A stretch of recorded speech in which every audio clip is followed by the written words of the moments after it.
Jesus eu canto, porque hoje livre sou. Aleluia. Obrigado, Senhor, pela generosidade do seu povo. Nós queremos multiplicação desses recursos na vida dos nossos irmãos e, consequentemente, na vida da sua igreja, Pai. Para que tudo aquilo que está no seu coração possa se realizar diante dos nossos olhos, tanto nas nossas vidas pessoais, nos nossos chamados individuais, mas também no nosso coletivo, Pai, no nosso chamado como igreja. Eu creio e te agradeço por essa prosperidade, Senhor, em nome de Jesus. Amém? Glória a Deus. Todo discipulado pode... Vai seguir quem hoje? Cada dia é um, né? A Fran. Sigam a Fran. Um monte de músico aqui hoje, hein? Meu Deus do céu. E um baterista também. Ó, quem é músico entende.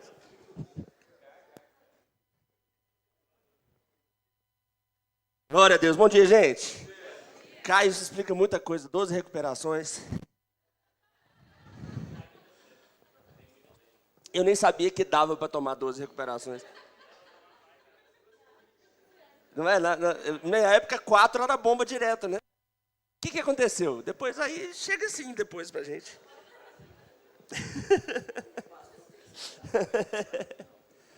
Mateus capítulo 11. Que coisa.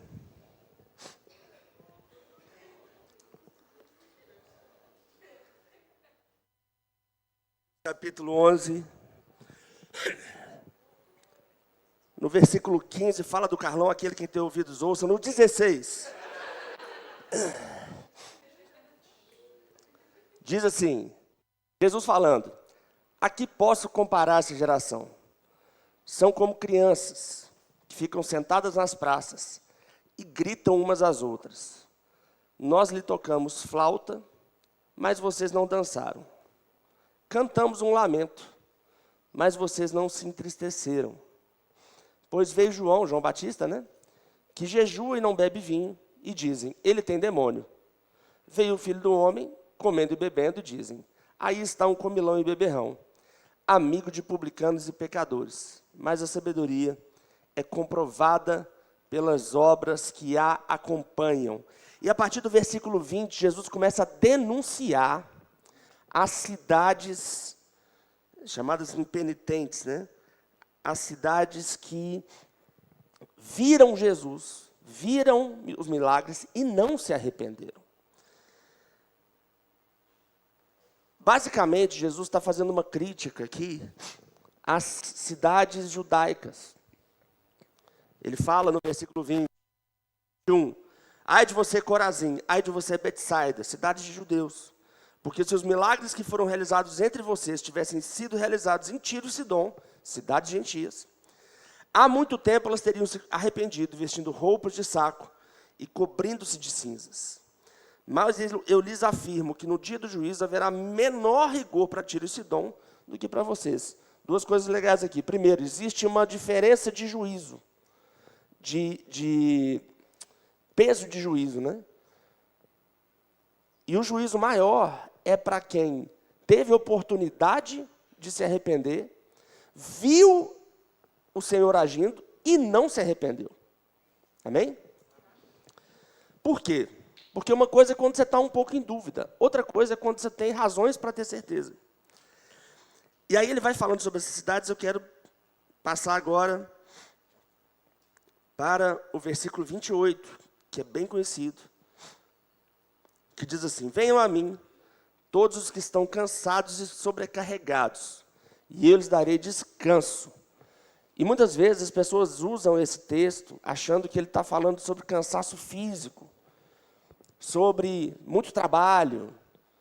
E se a gente olha a trajetória de Jesus, dos discípulos, dos apóstolos e da igreja depois da ressurreição de Cristo, a gente vê que se tem um negócio que Jesus faz com a gente é dar trabalho para fazer. Né? Não adianta eu achar que eu vou me converter e eu vou entrar de férias desse mundo para o resto da vida. cansado e o sobrecarregado aqui não é sobre você ter ou não ter coisas para fazer. O cansaço e a sobrecarga está relacionado a essa chatice do fariseu, que nada agrada a ele. Se come e bebe, está errado. Se não come e não bebe, está errado também. Se canta lamento, não se entristece. Se toca flauta, não se alegra. Jesus está mostrando a incoerência da religiosidade da época. E seria muito bom se essa religiosidade tivesse parado na época. E se não tivesse ainda tanta influência desse peso de religião. E Jesus vai dizer: venham a mim os que estão cansados e sobrecarregados. Eu lhes darei descanso. Tomem sobre vocês o meu jugo e aprendam de mim, pois sou manso e humilde de coração, e vocês encontrarão descanso para as suas almas. Pois o meu jugo é suave e o meu fardo é leve. Que jugo, que fardo? Entenda a primeira coisa, tem um jugo e tem um fardo com Jesus. Então, não é deitado eternamente em berço esplêndido. Já estou em clima de Copa. Decorou o hino? Gente, não sei se eu pergunto. Talvez eu pergunte. Vou perguntar. Mas você não precisa responder, não. Eu vi muita polêmica essa semana, no Brasil inteiro, acerca do culto da noite.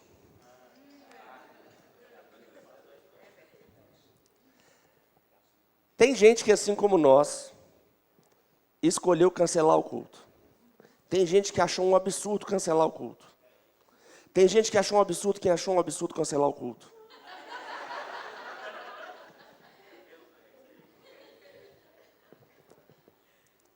E fora o mar de memes e brincadeiras relacionados a isso, eu fiquei pensando, o povo chato. As pessoas são muito chatas. Meu Deus do céu. E aí eu entendo o descanso e a leveza que Jesus prometeu. Ai.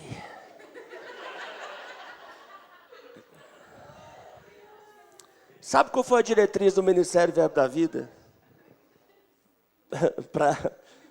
Para se cancela ou não cancela? Cada um escolhe. Porque são inúmeras realidades, gente. E uma decisão tem que ser tomada. É impossível agradar todo mundo. Mesmo. Jesus não tentou. E é tão bom saber que ele não tentou, porque aí eu não tento também, está ótimo. As decisões todas que são tomadas, eu quero falar um pouco sobre isso para você. As decisões que são tomadas, elas são tomadas sempre guiadas pelo Espírito e observando também muitas coisas naturais. Vou falar, por exemplo, o que guiou a nossa decisão. O que você está vendo acontecer hoje é igual a passagem de um cometa. Porque para eu cancelar um culto, tem que acontecer uma coisa muito extraordinária. Por quê? Porque é importante que a gente tenha fidelidade e constância em tudo que a gente vai fazer. Amém. Você já percebeu, por exemplo, que aqui no Verbo da Vida a gente sempre começa no horário. A gente sabe que não é muito bem assim que acontece na cidade inteira. Não só cultos, mas várias outras coisas. Não é verdade? Virou um costume horrível. As pessoas... a gente atrasa. Aqui é assim. Aqui não. Amém. Entretanto, inflexibilidade normalmente faz quebrar, né? Uma coisa é você ser confiável nesse sentido, né? Outra coisa é você ser inflexível. O Jogo do Brasil é às 5 horas. E talvez algumas pessoas podem falar assim, mas você vai preferir um jogo ao culto? É óbvio que eu não prefiro o jogo ao culto. Eu cheguei a secretamente por um tempo torcer para o Japão, para não ter que chegar nesse ponto. Sabe aquela coisa? Eu torci pro Brasil, gente. Espera, calma. Fariseu, espera. Eu torci pro Brasil. Mas o Japão fez o gol, eu falei,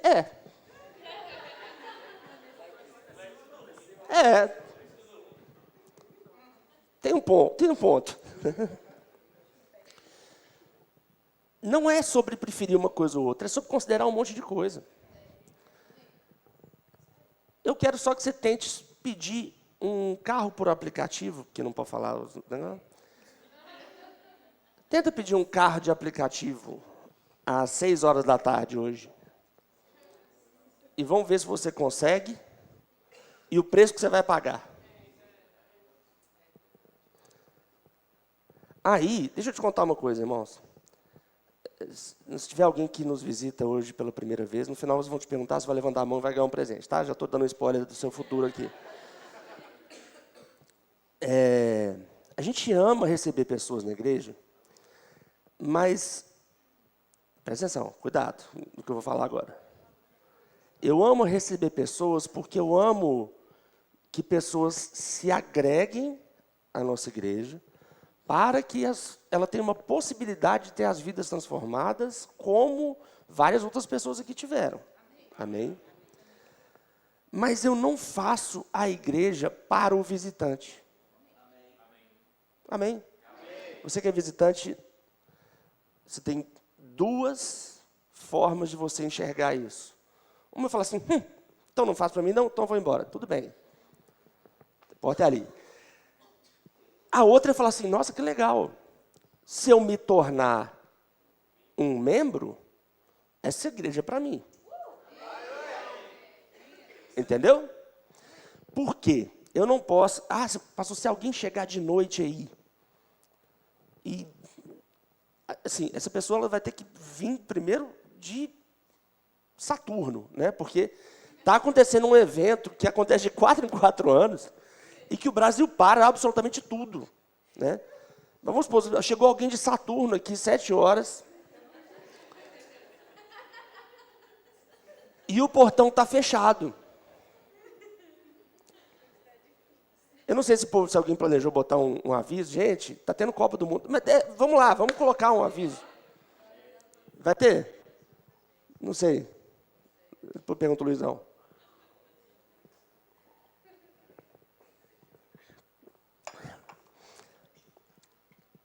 E aí, poxa, ela vai ficar chateada. Amém.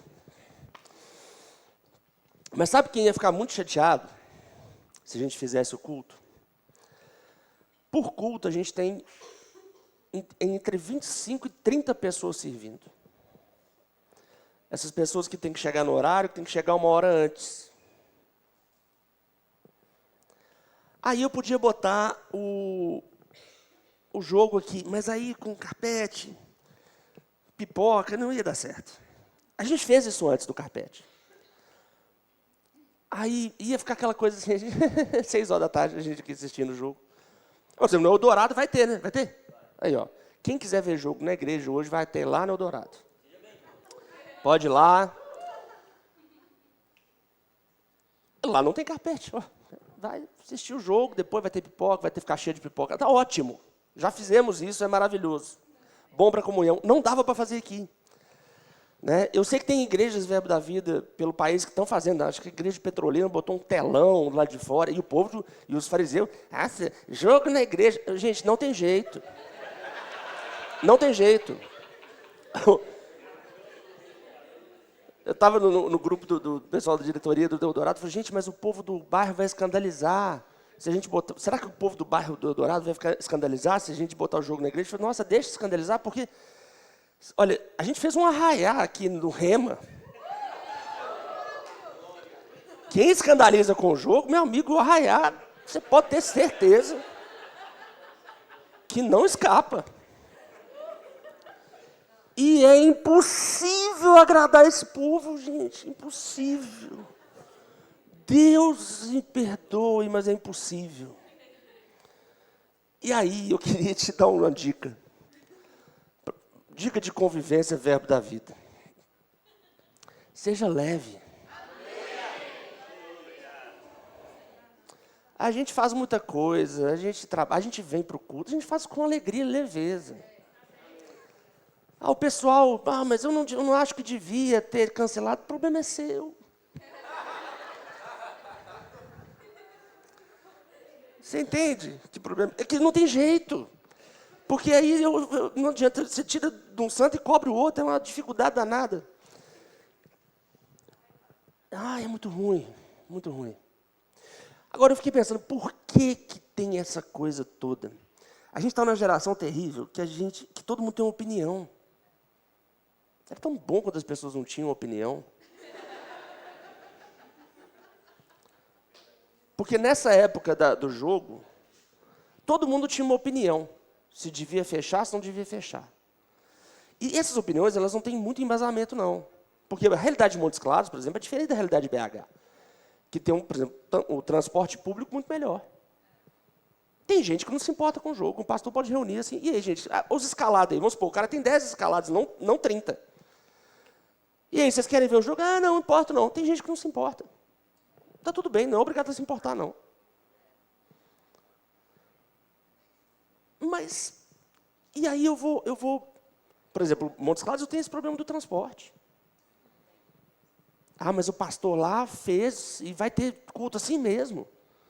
Glória a Deus pela vida dele, ele está pastoreando o rebanho dele. E eu o meu.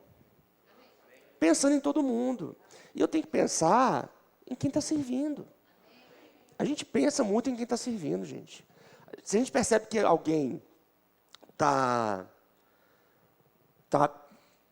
a gente passa o olho e vê, essa pessoa toda hora está escalada em alguma coisa. A gente vai ver, porque não pode ficar servindo tanto, não. Tem que dosar. Tem que assistir culto também.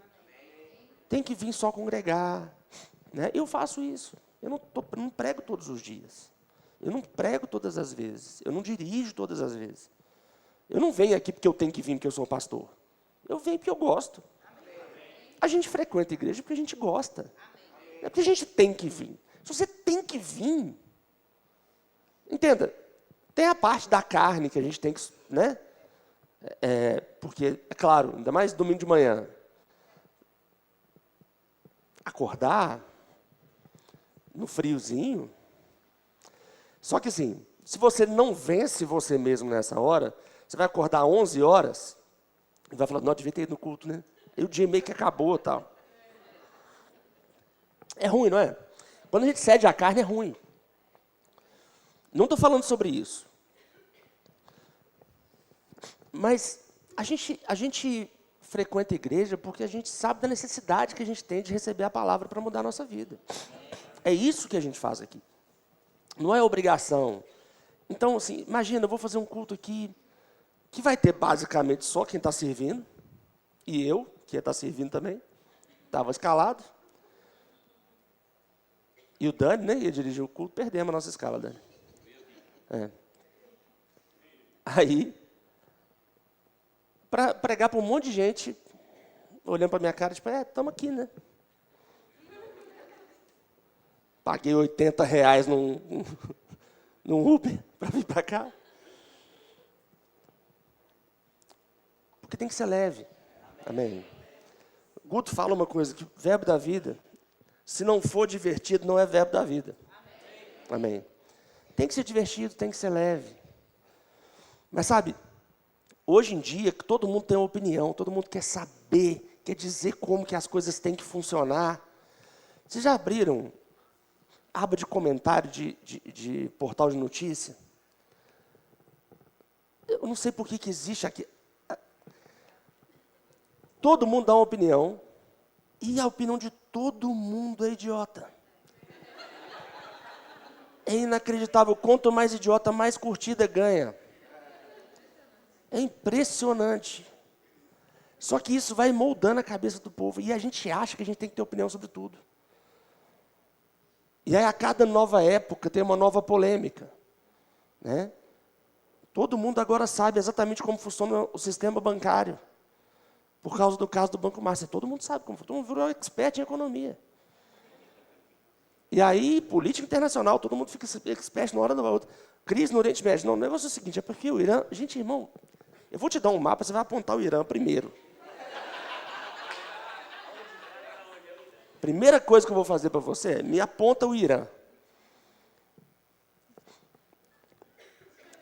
Estou gostando de você estar falando, não, pastor. Talvez é porque o outro negócio que Jesus falou, aprender de mim que sou manso e humilde de coração, não está funcionando ainda na sua vida. Porque só acha que pode dar opinião em tudo quem não é humilde.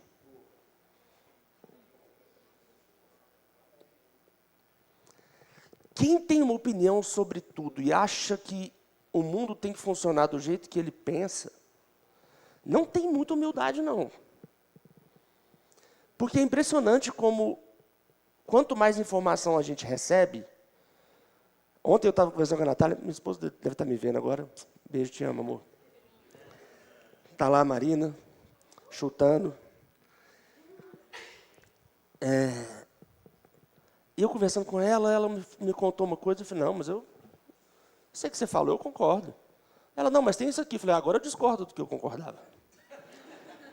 Porque quanto mais informação você vai recebendo, mais você vai vendo tudo de uma forma mais clara. Mas a gente ficou viciado em dar uma opinião com pouca coisa. Já viu? Tem gente que viraliza em cima disso. Ah, você viu o que aconteceu? Qual a sua opinião? A pessoa dá uma opinião. Não tenho opinião. Não, você não tem opinião, não? Como se fosse assim, você não tem opinião? Você não é uma pessoa... Como se fosse menor por não ter opinião. Gente, que sabedoria a gente não ter opinião sobre tudo. Né? A gente tem opinião só para o que a gente sabe. Amém? E aí eu entendo algumas outras coisas que Jesus falou. Assim, não julga para não ser julgado. Não é? Os fariseus tinham essa maluquice. Julgava João, julgava Jesus com comportamentos diferentes. O que é o certo de fazer, então? Qual é o certo de fazer? Na verdade, eu acho que isso tudo é um bolo só. Porque a pessoa, quando é assim, é porque ela é muito desconfiada. Né? Por que as pessoas julgam as outras? Porque elas sempre acham que tem alguma coisa que elas não sabem. E que essa coisa é que levou a pessoa a tomar aquela decisão. Então, por exemplo, eu posso olhar um cara que não cancelou o culto e falar assim, ah lá, tá vendo? Por que ele não cancelou o culto? Pastor só quer dinheiro mesmo, porque senão ele vai perder a arrecadação. Eu poderia pensar isso? Poderia. E o cara que cancelou? Cancelou o culto porque quer ficar lá na esbórnia, né? Porque não está nem aí, não tem compromisso com o corpo de Cristo. Chato, nossa. Ah, pastor deve ter lido alguma coisa, eu escrevi isso. Não, eu não li ninguém. E graças a Deus, eu procuro não ler e não saber de nada, para eu ter liberdade para pregar. Porque se eu sei, eu não posso falar porque o irmãozinho postou. Eu não li nada, tá? Mas pega aí também, se você fez. Mas não pega para ficar com raiva de mim, não. Pega para mudar. Né? Você tem toda a liberdade de ficar com raiva também. O problema é seu também. Mas eu não posso deixar de falar o que a palavra ensina, né? Esse negócio de o que pode e não pode é muito comum. O pessoal que chega na igreja, o que pode fazer nessa igreja? Cara, o que a Bíblia fala, não, mas pode. Eu falei, cara, primeira coisa que não pode aqui é ser chato. Ser chato, aqui não pode. Tem gente que não gosta de informação, não. Não pode ser chato? Não pode não. Aqui não pode ser chato, não. Por quê? Porque é muito chato, gente chata. Né? Muito chato. Muito chato. Nossa. Não animo não. Não animo não. Não é? Você gosta de gente chata? É ruim. É ruim estar com gente pesada, carregada. Que tudo que você vai fazer...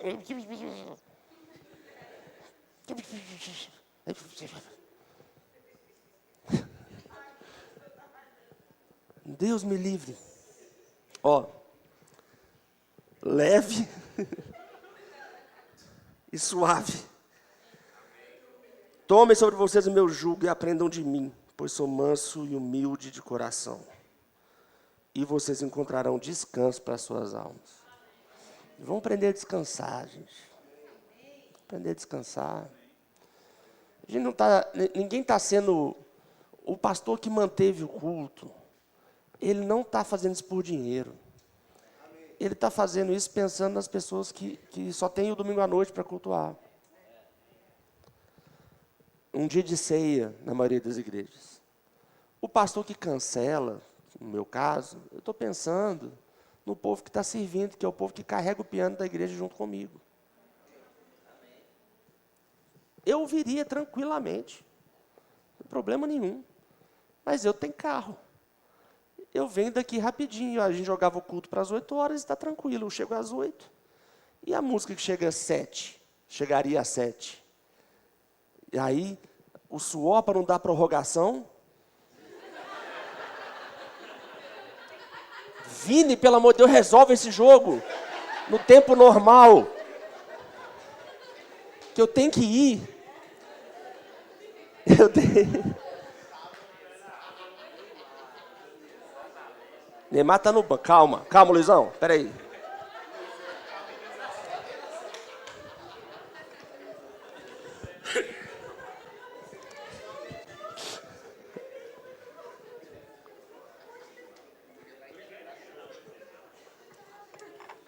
Só esse negócio de julgamento, eu lembrei de uma coisa. Jogo contra o Japão, eu tô assim, gente, esse Casemiro não joga nada. Pelo amor de Deus, tirar esse Casemiro. Nossa, esse Danilo, pelo amor de Deus, deixa eu ir no lugar dele e tal. E aí depois eu vi um comentário assim de um cara, falou assim, eu xinguei o Danilo o jogo inteiro, por mim tinha que ter tirado ele, tirado o Danilo, e não colocado o Martinelli. Não colocado o Martinelli, que fez o segundo gol. Por mim tinha que ter feito isso. E eu pensei, eu também. Aí ele falou assim, é por isso que o Ancelotti tem 5 Champions League e eu vou ter que acordar amanhã às 6 horas da manhã para trabalhar.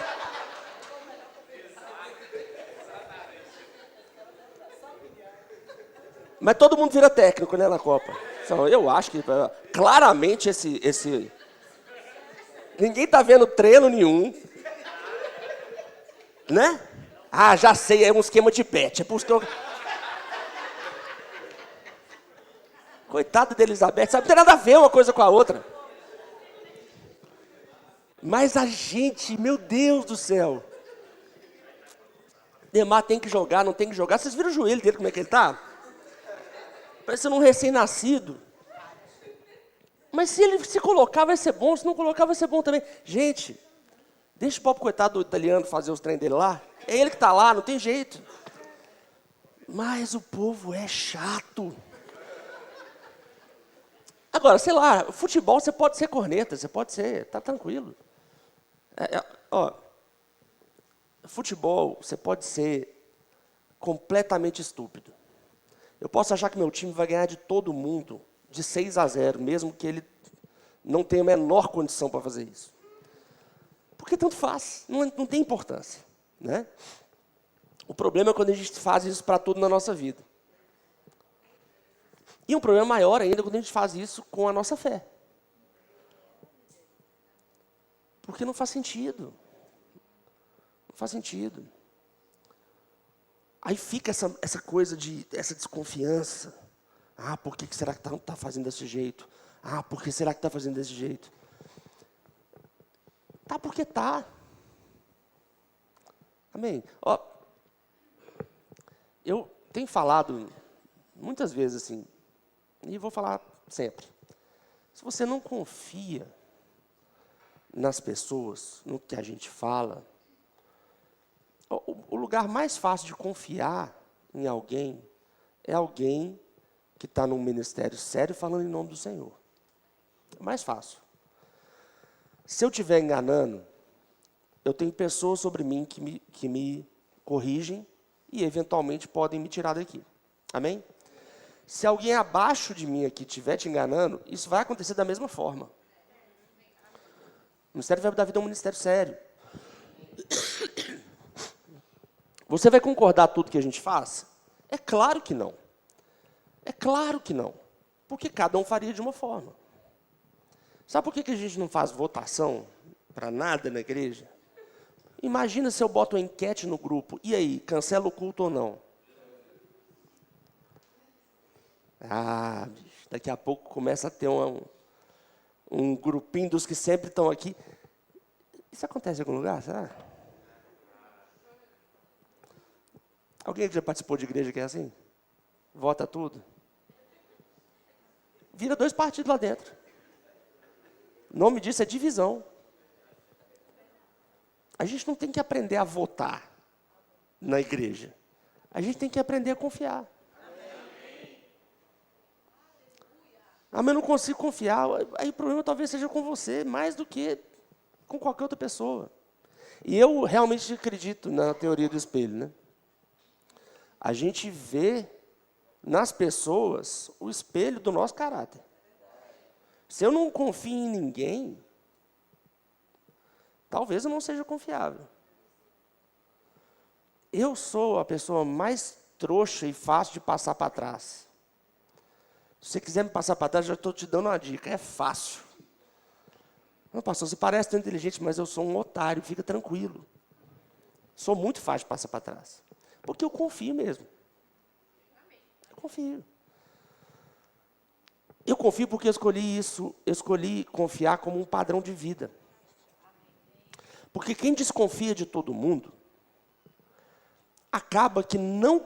Porque não consegue confiar em ninguém, porque é impossível, você não está dentro da cabeça de ninguém. Quem desconfia de todo mundo vive uma prisão eterna. Todo mundo pode estar querendo fazer algo comigo, se aproveitar de mim. Agora você percebe que essa coisa do desconfiar de todo mundo, porque alguém pode tirar alguma coisa de mim, não é muito egoísta? Autocentrado? Estou vendo a Paula me inspirando ali de cima. Está tentando fazer o Henrique, você está sedando ele aí, né? E aí, lembro que ela ministrou um domingo de manhã aqui, e ela falou que as primeiras vezes que ela subiu, né, no diaconato aqui para servir, ela, nossa, está todo mundo me olhando, e não tinha ninguém olhando. Não tem ninguém olhando. Carla, fica tranquila. Agora tem, porque eu falei, mas não é normal. Não é normal.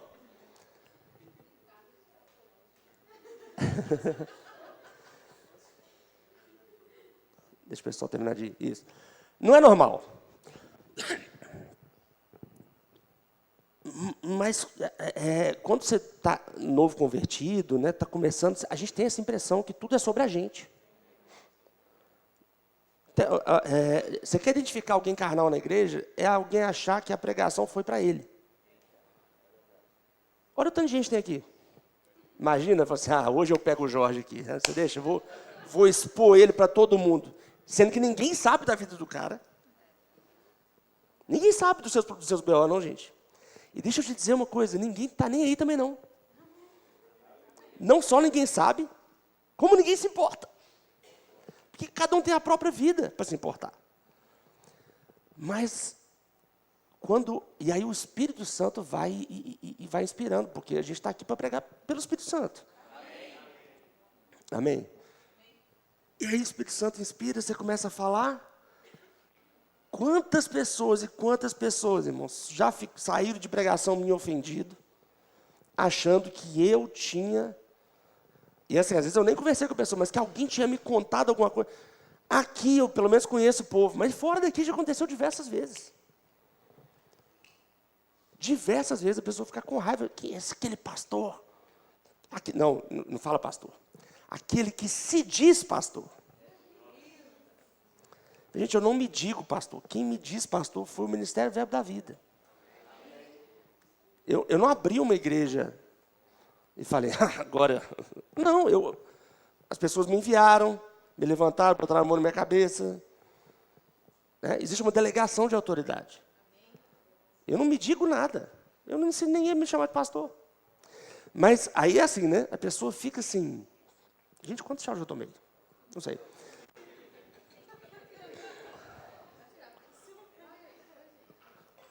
Bom chá. Só não pode... É camomila não, né? Senão, daqui a pouco eu...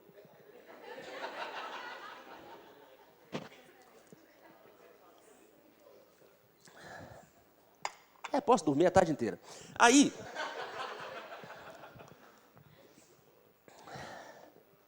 Perdi o que eu estava falando. Não.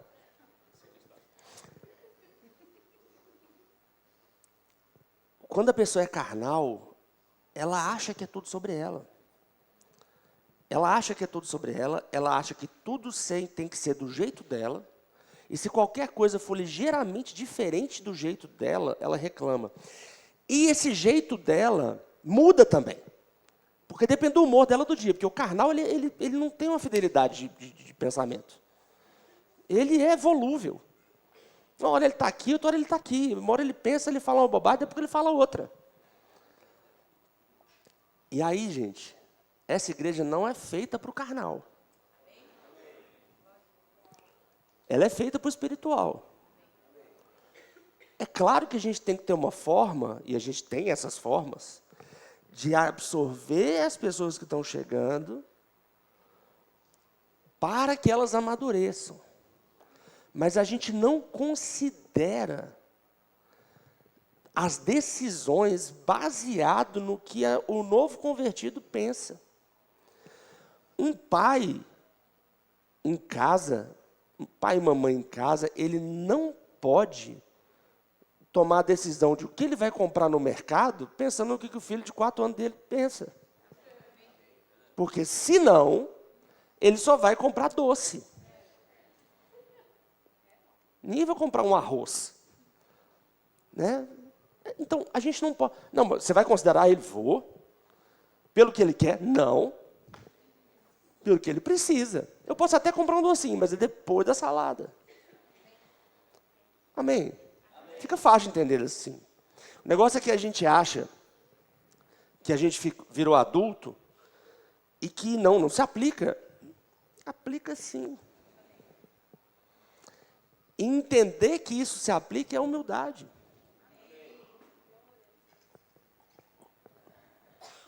Amém? Manso, humilde. Mansidão e humildade traz leveza.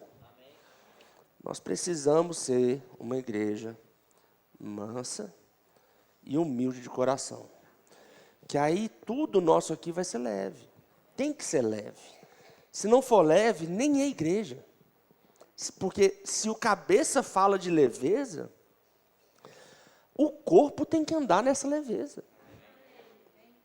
Amém? A gente tem que ser leve no nosso olhar para as pessoas. Jesus fala sobre essa coisa do olhar, né? Se os seus olhos forem maus, tudo vai ser mal. E aí por isso que eu te digo, você é uma pessoa que desconfia de tudo, de todo mundo, tudo vai ser ruim na sua vida. Tudo vai ser ruim. E você tem razões suficientes para acreditar e para desconfiar de cada pessoa que você encontra na sua vida. Eu estou te dizendo que esse estado é horrível. Estava conversando com... Carol e o João estavam me alimentando ontem, porque a minha esposa não está aqui, e pessoas têm me alimentado de vez em quando essa semana. A gente estava conversando lá, tinha um outro casal aqui da igreja que estava lá, e ela estava compartilhando que, num outro contexto, né? Mas ela usou um termo interessante, que é o estado de atenção, o estado de alerta constante. É a pessoa que ela está sempre alerta para ver se tem alguém querendo passá-la para trás. E aí ela não consegue viver. Não é? Aí chega na igreja, que esse... Está falando de dízimo e oferta desse jeito, está querendo meu dinheiro. Ninguém quer seu dinheiro, não. alecrim. A gente está ensinando o que a Bíblia ensina. Não dá para você escolher. É o que eu falei da amarelinha bíblica, né? Esse versículo não. Esse versículo não. Esse eu quero, esse eu não quero, né? Brincou de amarelinha? Até chegar no céu. Pois é. Não pode. Não é assim que a gente funciona. A gente absorve a Escritura como um todo. E não tem um subtexto. Não tem uma... Tá. Não tem esse motivo, essa loucura. Não tem. Eu estou achando que tem. Eu estou falando que não tem, criatura. E eu não minto. Mente sim. Não, você mente. Não, porque todo mundo mente. Se você fala que todo mundo mente, você está se incluindo. Eu já menti, mas eu me converti. Não, mas eu conheço crente que mente. É porque é carnal.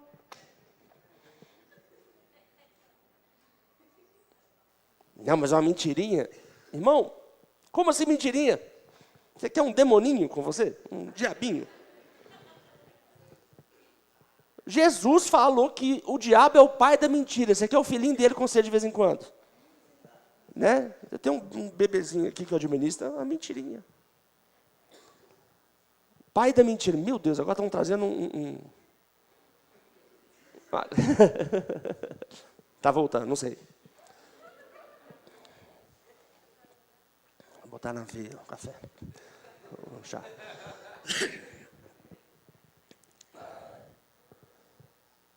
Não dá para fazer nada com um grupo de pessoas se ficar esse estado de gente com desconfiança.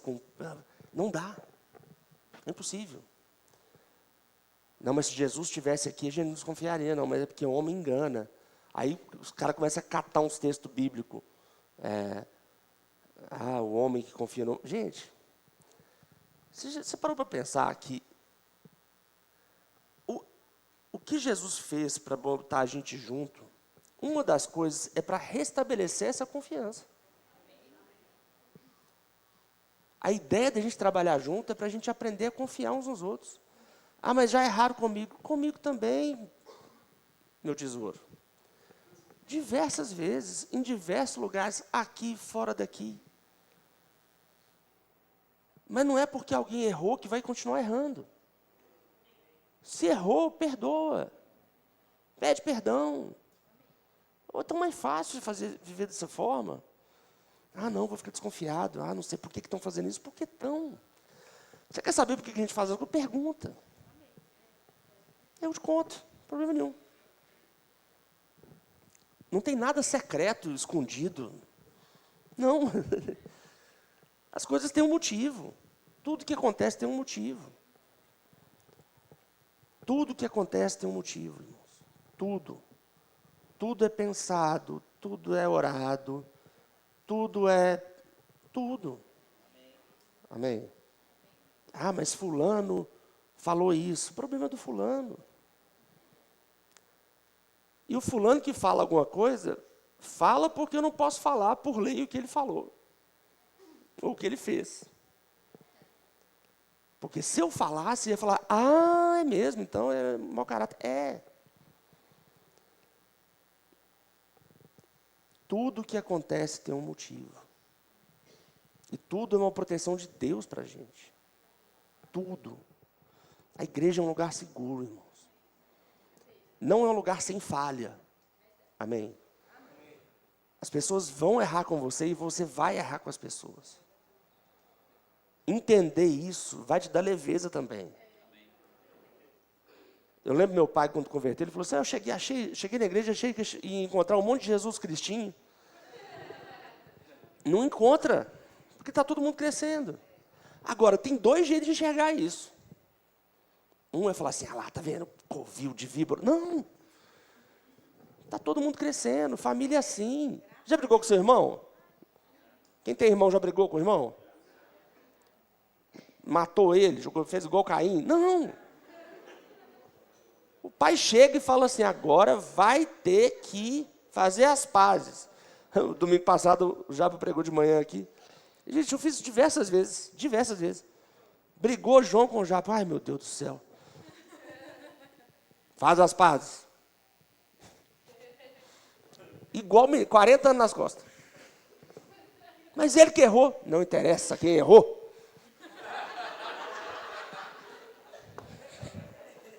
Toma, comprei um presente. Chora. Aí brinca de novo, entendeu? Mas é homem adulto? Não interessa, querido. Não interessa, é homem adulto, mas é isso. É isso que acontece, é assim que a gente faz as coisas. Leveza. Agora, se você for carregado demais, você não aguenta. Primeira vez que alguém pisar no seu pé, você nunca mais eu volto aqui. Não, graças a Deus, então. Porque é muito chato. Muito chato. Pastor, você está me chamando de chato? Não, eu estou chamando chato de chato. Se você é chato, então eu estou te chamando de chato.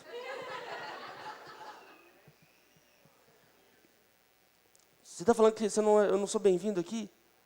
Primeiro, não bota a palavra na minha boca. Eu estou te pedindo para deixar de ser chato. Uma vez, teve um... Ai, meu Deus.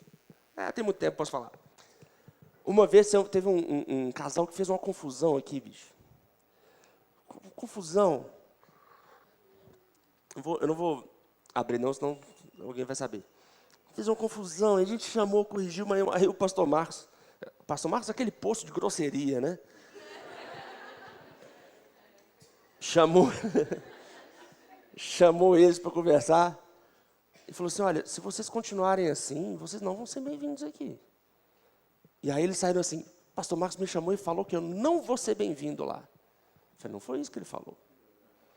Ele falou para você parar de ser fofoqueiro, chato e fazer intriga. E se você quisesse continuar sendo fofoqueiro, chato e fazer intriga, você não ia ser bem-vindo. Na cabeça dele, ele pensou assim, eu não vou deixar de ser fofoqueiro, chato e fazer intriga. Então eu não sou bem-vindo. Não é mesmo não. Não é mesmo não. Porque assim, a gente tem que olhar o todo. Quem quer gente aqui fofoqueira, chato e fazedor de intriga? Tem alguém? Pois é, ninguém quer. Eu também não quero. Ninguém quer. Gente mala perto. Você quer? Mas Jesus ama todo mundo. Jesus ama todo mundo, mas Ele quer que o povo deixe de ser chato também. É o que Ele falou aqui. E Ele falou, inclusive, vai ter um juízo para o chato. Tiro e Sidom é melhor do que Corazim e Betsaida aqui. Ou o povo chato. Ele não usou essas palavras, mas eu estou achando que é isso. Não é tão melhor ser leve, gente. Nossa, Deus. Sabe o que é pior? Esse povo ele é carregado na igreja, mas no mundo eles são leves. Já percebeu? Leve assim, no mundo todo mundo pode fazer o que quiser. Aí na igreja não. Fulano errou comigo, meu Deus. No trabalho o cara falta... Não posso falar. Não, mas é porque ele é do mundo. Entendi, você tem misericórdia com os caras de fora, com os caras de dentro você não tem misericórdia. Não, gente. Amor, misericórdia, perdão. São coisas que vão deixar tudo leve. Amém? A gente tem que andar desse jeito. Tudo que a gente faz tem que ser desse jeito. Deus me livre de uma igreja religiosa. Deus me livre. De eu ficar pensando, nossa, será que alguém não vai gostar das bandeirinhas? Cara, aqui vai ter bandeirinha se a gente quiser. Vai ter um amendoim. Só não vai ter quentão, mas...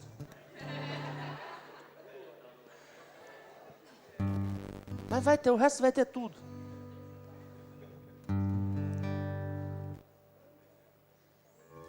Aí você vê as crianças, nossa, graças a Deus, né? Porque tem lugar que não pode. Não pode porque é consagrado. Não tem nada consagrado, não. Todo mundo é nosso. Toda comida é nossa. Eu desconsagro, pronto. Não tem nada consagrado aqui mais. Chato. Nosso Deus. Gente, a gente é assim e é isso. Tem igreja de gente chata aí demais, pode procurar. Eu te dou uns endereços, não tem problema não. Você deve conhecer, vai lá. Sabe o que é? É que o religioso, ele fica olhando essas coisinhas, mas ele esconde um pecado muito maior por trás. Nessas igrejas, o pastor pega todo mundo, tem umas 3 amantes dentro da igreja, pode ver. Aí o outro lá, fica com o outro lá, marido da outra. Acontece. Mas, não tem uma bandeirinha. É porque quando você quer pecar feio mesmo, você fica apontando para outras coisas aqui, ó. É isso que acontece. Sem falar em fofoca, que é liberado e institucionalizado nesse tipo de igreja. Se não tiver fofoca, não é esse tipo de igreja. Aqui a gente já não quer, tem gente que já não gosta. Não, peraí, não pode fofoca? Não. Nem mentira? Não. Não é igreja. Não é. C.S. Lewis diz que dos homens maus, os piores são os maus religiosos.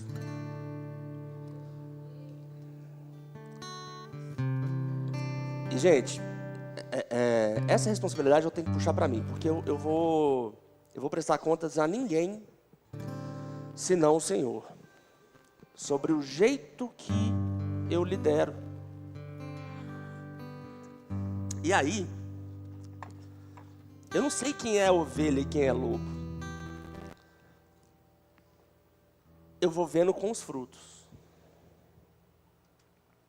Eu não sei quem faz bem ao corpo e quem faz mal. Eu vou vendo com o comportamento. E aí eu jogo fora quem se comporta mal? Não, a gente dá um jeito de corrigir. Sou eu que corrijo todo mundo? É claro que não, ninguém merece. Mas eu falo para alguém, ou alguém, o povo já está treinado, o povo já está olhando, já sabe que isso não pode. Alguém vai te falar em algum momento alguma coisa. Se você for chato, você não recebe. Se você for pesado, carregado, soberbo, você não vai receber nunca nada. E você não vai querer ficar, é um filtro natural. Se você for arrependido, leve, você vai falar, nossa, graças a Deus, achei meu lugar. E eu vou zelar para manter esse lugar desse jeito. Não interessa o quanto falem mal de mim, o quanto me inventa mentira, pode fazer o que quiser. Isso aqui tem que estar protegido. De mala, sem alça, sem rodinha, pesada. Amém? Eu pensei em vários títulos nessa meditação. Não sejam mala, seja leve, eu não sei. Depois vocês pensam em cima. Não seja chato, né? Insuportável, eu não sei. Se deixar eu falar aí. Aí a ceia. Dia de ceia. O dia de ceia piorou mais ainda. O culto de ceia, nossa, vai... Irmãos, esses chatos, eles gostam de fazer um monte de coisa na ceia, né? Ninguém pode tomar ceia. Se pecou, não toma ceia. Se não é batizado, não toma ceia. Se não é casado, não toma ceia. Só não achei nada disso na Escritura. Na Escritura, toma ceia aquele que está aguardando a volta de Jesus. Você está aguardando a volta de Jesus? Então você é convidado a participar da ceia. Mas uma vez chegou um cara aqui, na época da casinha ainda. Ele não quis tomar a ceia, crente. Aí tinha pouca gente, né? Eu falei, meu irmão, por que você não quis tomar a ceia? Não, se eu tomasse uma ceia com vocês, significa que eu faria uma aliança, que eu teria que estar agora conectado a essa igreja, como eu tenho uma aliança com a outra. Eu falei, gente, onde esse cara tira? O que esse cara fumou?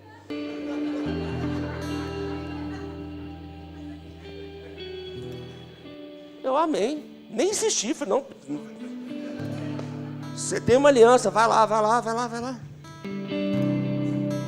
Aliança lá, vai lá. Quebra não, cara. Eu vou quebrar essa aliança. Entendeu? Tiago Borba, pastor da igreja 7, ministrou algo pessoal me contou, né, na conferência do Centro-Oeste, sobre às vezes a gente quer furar a bolha para alcançar alguém. Ah, mas tem que alcançar esse religioso. Não, a gente tem que estar aqui. A igreja é um farol, gente. É a luz do mundo. O brilho da luz viaja, mas a luz está aqui. Deixa a luz dessa igreja brilhar. Mas a gente não vai adaptar para alcançar A, B ou C. O dia que o religioso estiver cansado e sobrecarregado e quiser descanso, ele vai encontrar na gente.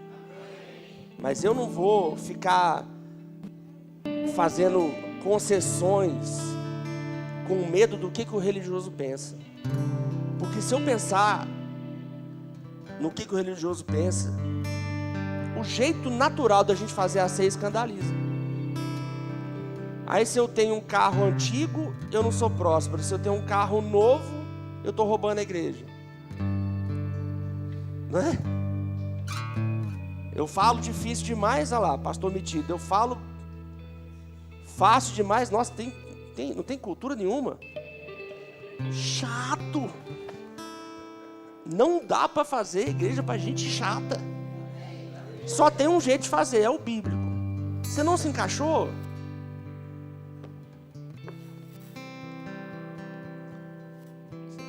Eu te recomendo encaixar, porque é o único jeito que tem. Mas se não quiser, irmão, tem quem quer. Amém? Vamos ficar de pé. A gente tomar nossa ceia. Você já entendeu como é que funciona a ceia? Só tem uma coisa. Se você ainda não recebeu Jesus como seu Senhor e Salvador, nem faz sentido você participar da ceia mesmo não. Mas se você quiser receber, levante sua mão que a gente ora por você. Se você não recebeu ainda. Se todo mundo já for crente, a gente segue a distribuição da ceia. Todo mundo salvo? Bora então.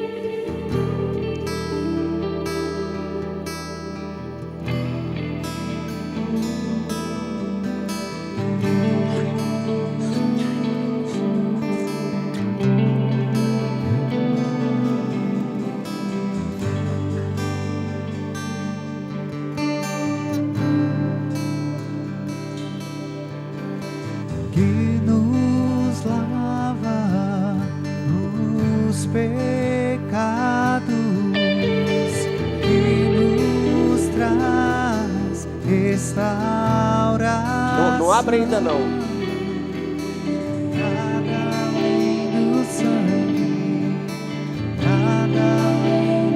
Só recebe.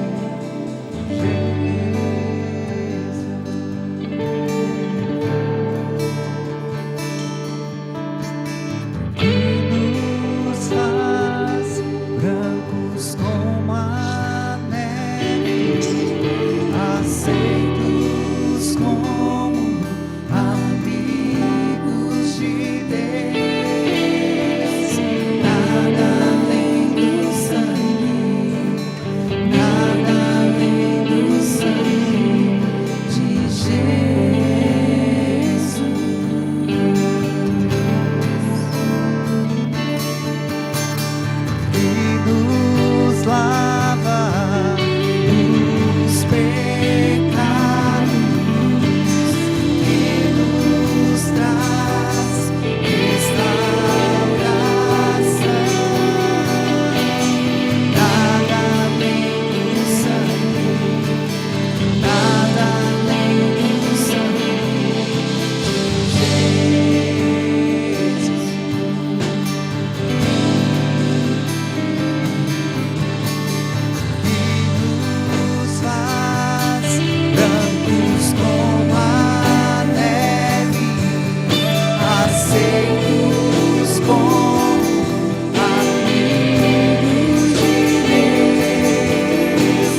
Aleluia. Todo mundo recebeu?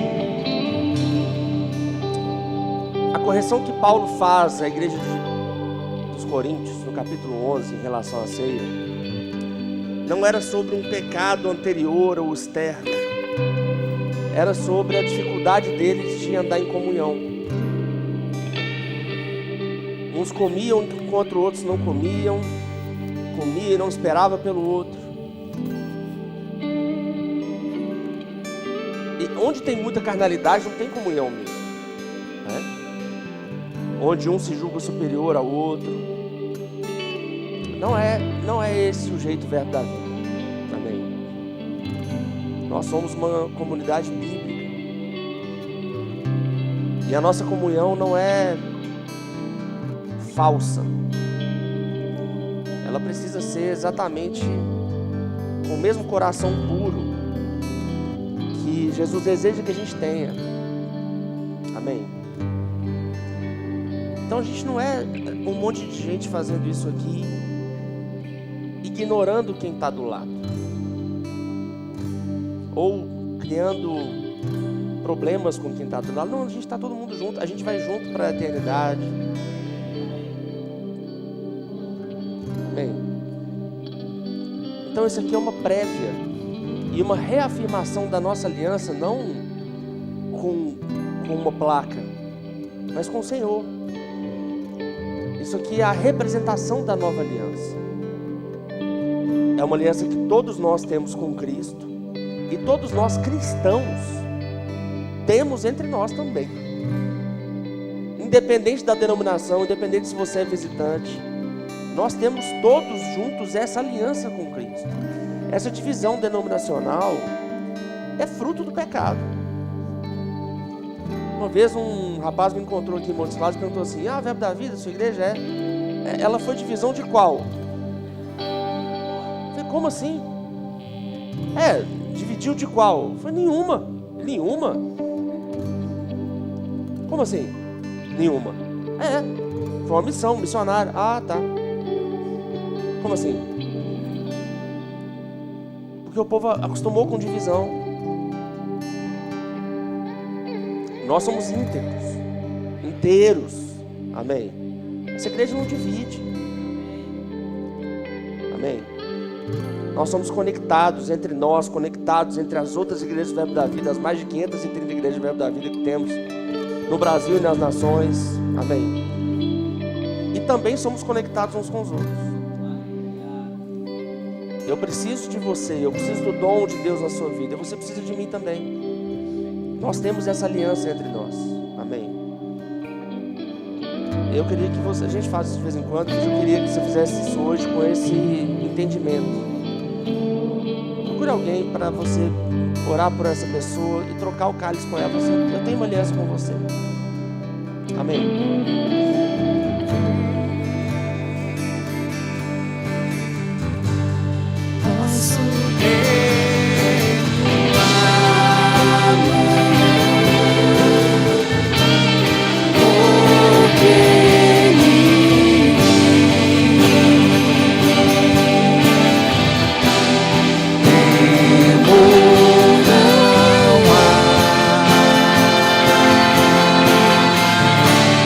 Vai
Deus.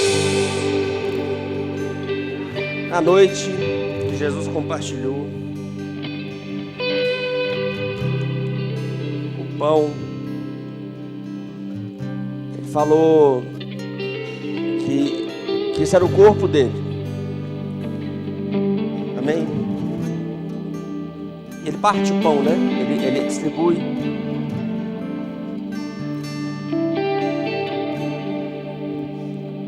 A gente está cada um com um pedacinho do corpo aqui, né? Se é para pensar, é um mesmo pão que foi partido e compartilhado. A gente faz parte desse mesmo corpo. É por isso que a gente come esse pão junto. Isso tem a ver com a divisão dos dons, né? Os dons, a palavra, as porções divididas entre cada um de nós. Mas que para a gente ver o corpo inteiro, a gente tem que estar junto. Entende? A gente não vê o corpo inteiro vendo só o nosso pedacinho de pão. A gente vê o corpo inteiro vendo o pão inteiro. Não existe igreja sem comunhão. Não existe ceia sem comunhão. Amém? Não existe. Não existe você, eu sou reservado. Não, você é um pedaço do pão do mesmo jeito. Amém? Você é participante do mesmo corpo que eu. Amém? E a gente não deseja ferir um ao outro, porque o corpo não fere o próprio corpo. Amém? Quem fere o corpo é câncer. A gente não fere o próprio corpo. Amém? A gente compartilha do pão. Compartilha do pão.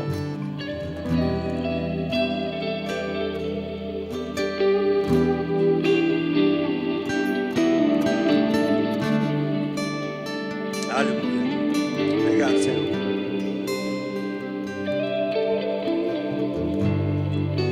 Eu acho o vinho muito interessante também, porque vinho na Bíblia é sinônimo de alegria, né?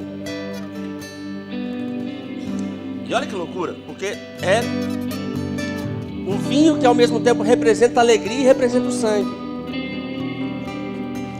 E não é à toa. Porque para ter alegria, às vezes tem que ter um pouco de sofrimento. Existe um sofrimento de Cristo para a gente estar aqui. E tem um sofrimento nosso também para a gente estar aqui. É difícil. Mas ainda assim é leve. E ainda assim tem alegria. Amém. É uma aliança baseada em alegria. Se não tiver alegria, não é de Deus. Amém. Obrigado, Senhor, pelo seu sangue derramado, mas também pela alegria que essa aliança nos traz, Senhor. Pela alegria de andarmos juntos, de estarmos juntos, de sermos um só corpo. Obrigado, Senhor, por essa igreja maravilhosa que o Senhor plantou nessa cidade, por meio do seu Espírito. Eu creio na sua verdade, se estabelecendo como um farol nesse lugar, iluminando Montes Claros e todo o norte de Minas, Senhor. Em nome de Jesus. Participe do cálice com alegria.